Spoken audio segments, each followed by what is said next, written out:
আজকে তো পয়লা বৈশাখ। এই ভিডিওটা বানানোর কোনো রকম কোনো উদ্দেশ্য ছিল না, বাট আমাদের রেগুলার ভিডিও আপলোডিংয়ের শিডিউলটা ভেঙেই এই ভিডিওটা বানাচ্ছি। খুব সামান্য একটা রিয়েলাইজেশন থেকে এই ভিডিওটা বানাতে বসা।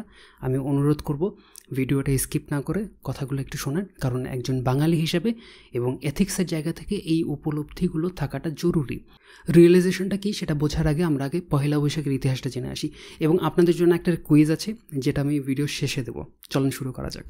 আপনারা জানেন যে রাজা বাদশাদের আমলে প্রজাদেরকে, কৃষকদেরকে খাজনা দিতে হতো, যেটা আমরা আধুনিক বাংলায় যেটাকে কর বলি কিংবা রাজস্ব বলি। মুঘল সম্রাট আকবরের সময় এই রাজস্ব আদায় করা হতো হিজরি সনে, অর্থাৎ আরবি বছরে। তখন এরকম বাংলা সাল বলে কিছু ছিল না।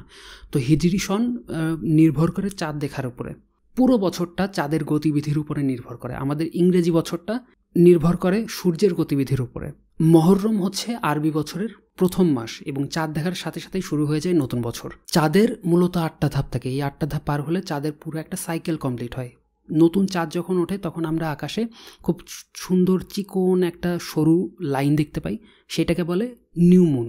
তারপরের ধাপ হচ্ছে ওয়াক্সিং ক্রিসেন্ট, তারপরের ধাপ হচ্ছে ফার্স্ট কোয়ার্টার, তারপরের ধাপ হচ্ছে ফুল মুন, তারপরের ধাপ হচ্ছে ওয়ার্নিং গিবাস এবং সবার শেষে হচ্ছে লাস্ট কোয়ার্টার, তারপরে আবার নিউ মুন।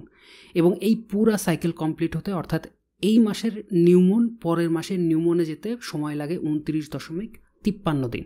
তাহলে আমরা যদি একটা হিসাব লাগাই, তাহলে আরবি বছর হচ্ছে 12 মাস, তাহলে 12 × 29.53 ইকুয়াল হচ্ছে 354 দিন, অথবা আপনি 355 দিন ধরতে পারেন।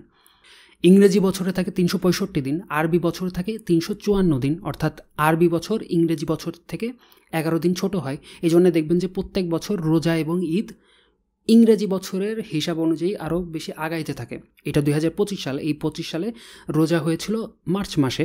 পরের বছর দেখবেন যে রোজা চলে গেছে ফেব্রুয়ারিতে। ইংরেজি বছরে কিন্তু ইংরেজি একটা নামও আছে, সেটা হচ্ছে Gregorian. I am not sure আপনাদের ভিতরে কয়জন জানতেন, বাট আমিও জানতাম না। এই ভিডিও রিসার্চ করতে গিয়ে আমি জানতে পারছি। তো মোটামুটি আমরা বুঝতে পারলাম যে আরবি বছরের সাথে আপনি মিলিয়ে যদি কোনো কিছু করতে চান, বিশেষ করে ঋতুভিত্তিক কোনো কাজ, যেমন ফসল কাটা, ফসল লাগানো কিংবা মানে ফল ফলাদি টাইপের কোনো অ্যাক্টিভিটি যদি আপনি যদি করতে চান, তাহলে আমাদের বাংলার যে 6টা ঋতু, ওই 6টা ঋতুর সাথে আরবি বছরের যে টাইমিং সেটা আপনি মেলাইতে পারবেন না, সিঙ্ক করতে পারবেন না। ঠিক এই সমস্যাটাই হয়তো সম্রাট আকবরের সময়, যখন কৃষকরা যখন রাজস্ব দিতে যেত, যে সময়টা তাদের জন্য নির্ধারণ করা ছিল ওই সময়টা কৃষকদের ফসল কাটার মৌসুম না, অর্থাৎ ফসল কাটার মৌসুম এবং রাজস্ব দেওয়ার সময় এই দুইটা সময় একসাথে মিলতো না।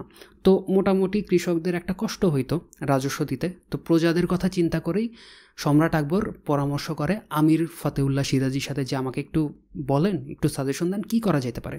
ফতেউল্লাহ সম্রাটকে একটা সাজেশন দেয় যে আমরা একটা নতুন বছর, নতুন ক্যালেন্ডার বানাইতে পারি, যেই ক্যালেন্ডার অনুযায়ী কৃষকদের ফসল কাটার মৌসুম এবং রাজস্ব দেওয়ার সময় এই দুইটা সময় মিলে যাবে, যাতে করে কৃষকরা খুব সহজেই রাজস্ব দিতে পারে। শুধুমাত্র কৃষক ভাইদের সুবিধার্থে 1584 সালে তৈরি হয় একটা নতুন পঞ্জিকা, যেটাকে নাম দেওয়া হয় ফসলি সন, যেটা আমরা এখন বাংলা সন কিংবা বাংলা বর্ষ পঞ্জিকা বলে চিনি। বাংলার যে 6টা ঋতু, এই 6টা ঋতুর সাথে মিল রেখে এই ক্যালেন্ডারটা বানানো হয় এবং রাজস্ব দেওয়ার যে সময়টা সেটা নির্ধারণ করা হয় পহেলা বৈশাখে। এবং এই দিনটা ছিল কৃষকদের জন্য একটা আনন্দের দিন। কৃষকরা তাদের পুরনো দেনা পাওনা মিটিয়ে নতুন বছরে পা রাখতো এবং কৃষকদের জন্য একটা স্বস্তির দিন ছিল এইটা। এই দিনটাতে ছোটোখাটো একটা মেলার ব্যবস্থা করা হতো, নাচ গানের ব্যবস্থা থাকতো। মহাজন তাদের কর্মচারীদের জন্য, কৃষকদের জন্য মিষ্টি খাওয়ার ব্যবস্থা করতো। যারা যারা পাওনা মিটাতে পারতো তারা পাওনা মিটিয়ে দিত, যারা পারতো না তাদের নাম নতুন বছরের খতিয়ানের বইতে অন্তর্ভুক্ত করা হতো। এই হচ্ছে পহেলা বৈশাখের উদ্দেশ্য। এখন কথা হচ্ছে, পহেলা বৈশাখ আমরা যেভাবে উদযাপন করি কিংবা গত 10-12 বছর ধরে যেভাবে করে আসছি, এবং ইতিহাস অনুযায়ী পহেলা বৈশাখের যে উদ্দেশ্য এবং আমাদের সেলিব্রেশনের যে অ্যাক্টিভিটি, এই দুইটার মধ্যে আসলে কতটুকু সামঞ্জস্যতা রয়েছে, এইটা নিয়ে আসলে অনেক বড় একটা প্রশ্নের জায়গায় তৈরি হয়। কারণ পহেলা বৈশাখ এখন আমাদের কাছে একটা ফ্যাশনেবল একটা ডে, যেখানে এই পুরো দিনটা ডেডিকেটেড ছিল শুধুমাত্র কৃষকদের জন্যে। কিন্তু এই দিনটা হয়ে গেছে আমাদের কাছে একটা শো অফ করার দিন। কারণ নববর্ষ মানেই বাঙালি কিছু এলিমেন্ট দিয়ে শহরটাকে কৃত্রিমভাবে গ্রাম বানানোর চেষ্টা করে একদিনের জন্য। ছেলেরা বাইক নিয়ে মারবে সারাদিন, আর রাতের বেলায় বড় বড় সাউন্ড বক্স দিয়ে হিন্দি গান বাজানো এবং পাড়ার লোকের ঘুম হারাম করা। এখন তো এসএসসি পরীক্ষা চলতেছে, দেখেন কি হয়। আর রং মেখে সংসারে যে ছবি আপলোড করার কথা কীভাবে বাদ দিই, সোশ্যাল মিডিয়ার যুগ। এবং পয়লা বৈশাখ মানেই পান্তা আর ইলিশ। আচ্ছা, এই পান্তা ভাতের যে ব্যাপারটা সেটা হচ্ছে যে পান্তাও কিন্তু কৃষকদের খাবার। পান্তা কিন্তু অনেক এনার্জেটিক একটা খাবার। গ্রামে যারা মাঠে কাজ করে তারা সকালবেলা এই পান্তাটা খেয়ে যায়, যাতে করে তারা সারাদিন অনেক সময় ধরে কাজ করতে পারে। এই পান্তাটাও হয়ে গেছে একটা ফ্যাশনেবল একটা খাবার। সমস্যা সেটা না, পান্তা আমারও অনেক পছন্দ, পান্তা আর ইলিশ। কিন্তু পান্তা ভাতের সাথে এই ইলিশ ভাজা ইনক্লুড করে এই খাবারটা বড় বড় রেস্টুরেন্টে আজকে অনেক লাক্সারি একটা ফুড আইটেম, এবং মানুষ এটা টাকা খরচ করে খায়ও। এইটার পেছনের লজিক আমি বুঝি না। আমি যখন ভিডিওটা রেকর্ড করতেছি এখন তো ইলিশের সিজন না, বাজারে ছোট্ট একটা ইলিশ 1 কেজি ওজনের ইলিশ 2500 টাকা। এই ভিডিওটার উদ্দেশ্য আপনার উৎসবকে নষ্ট করা না, বরঞ্চ উৎসব আরও বেশি করে হওয়া উচিত, যাতে আমাদের কালচার শুধুমাত্র ইতিহাসের পাতায় বন্দী হয়ে না থাকে। কিন্তু যদি আমরা সঠিক ইতিহাসটা জেনে যদি উৎসব করি, তাহলে হয়তো বা আমাদের সেলিব্রেশনটা বিকৃতির পর্যায়ে পৌঁছায় না। যে আনন্দের সাথে আমরা এই দিনটাকে উদযাপন করি তার ছোট্ট একটা পোর্শন যদি আমরা বাংলার কৃষকদেরকে ডেডিকেট করতে পারি, তাহলে আমার কাছে মনে হয় ব্যাপারটা আরও অনেক বেশি সুন্দর হয়। যেমন আমার এই ভিডিওটা ডেডিকেটেড সেই সব মানুষের জন্য যারা কৃষিকাজের সাথে জড়িত।